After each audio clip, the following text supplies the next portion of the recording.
আল্লাহর ঘর ছুঁয়ে দেখার স্বপ্ন বুকে নিয়ে পাড়ি জমিয়েছিলেন পবিত্র মক্কা নগরীতে। সাদা পোশাক বুকে জড়িয়ে উচ্চারিত কণ্ঠে লাব্বাইক আল্লাহুম্মা লাব্বাইক বলে পবিত্র কাবাকে তাওয়াফ করার।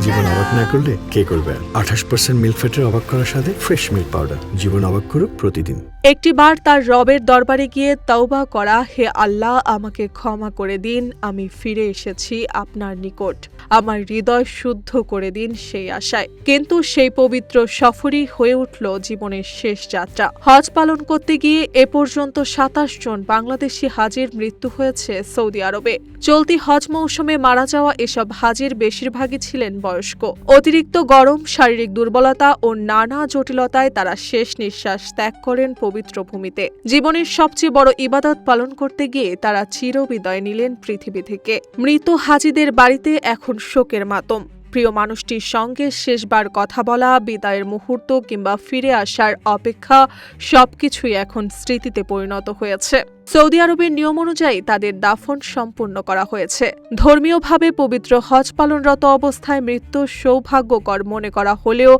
স্বজন হারানোর বেদনা কোনোভাবেই কমছে না পরিবারগুলোর।